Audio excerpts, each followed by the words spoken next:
यार आभिमुख्य होउची एठी पारादीप रे जो ढिंकिया चारिदेश अंचल जो जिंदल उत्कल स्टील लिमिटेड जो गठन करा जाउची बा तैयारी करा जाउची ए संपर्क में स्थानीय जाहू प्रतिश्रुति देइथला कंपनी कर्तृपक्ष एपर्यंत से ताकू कार्यकारी करू नाही।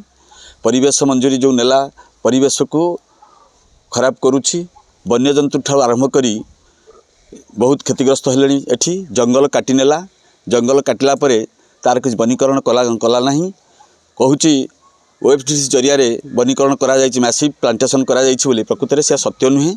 देखा जाउछि जंगल काटी जावा द्वारा वन्यजंतु माने से माने गाँ अंचल ग्राम गुड़ी को माड़ी आसुछंती, पानी पाउ नाहांती।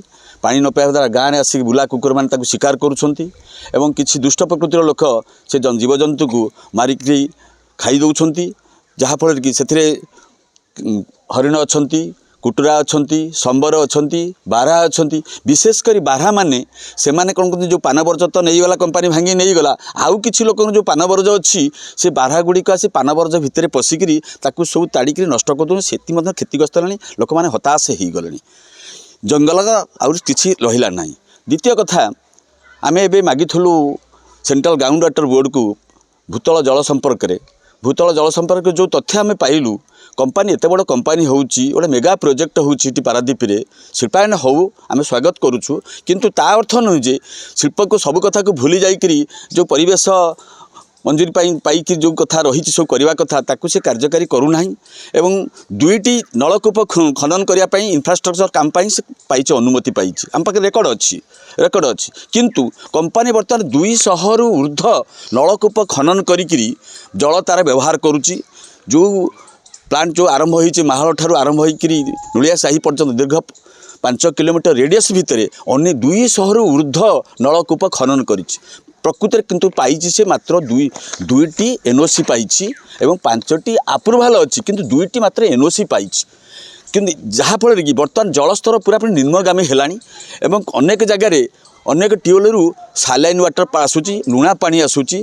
आउ किछि दिन पर ये संपूर्ण ढिंकिया 403 पंचायतर जनसाधारण पानीय जल बुंदे पाइबापी सक्षम हेबे नाही। समस्ते हाहाकार डाकिबे।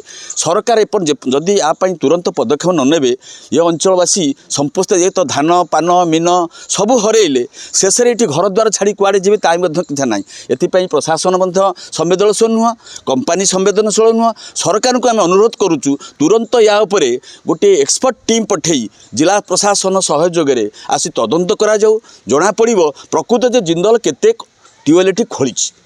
किंतु आम तथ्य अनुसार जे 200 रु ऊर्ध्व से खोली किंतु सरकारी तथ्य मात्र अच्छी 2टी। आम आप रेकर्ड देखा और ये संपर्क में सेंट्रल ग्राउंड वाटर बोर्ड को आम तो पचारू नहीं आमको से सरकार तरफ निर्देश है आम जाकि करूँ। किंतु ए कथा जो सरकार ठाई रोचे सरकार आम कंपनी भितर सला सुतरा होकर ये जो प्रकार पदक्षेप निया ठीक हो ना, से क्षतिग्रस्त होचु।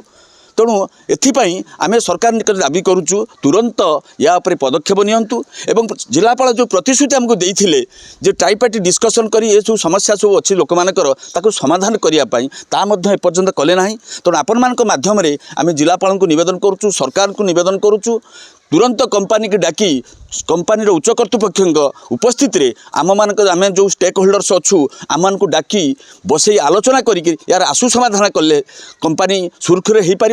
नतुबा ये जो प्रकार वातावरण सृष्टि है आम तो ये जलीपड़ी मरब असुविधार सम्मुखीन हो मरब पानी टोला पीवा पाइबू ना। से जन आंदोलन आगामी दिन में गढ़ी उठब से प्रशासन एवं कंपनी कर्तृपक्ष दायी रहिबे।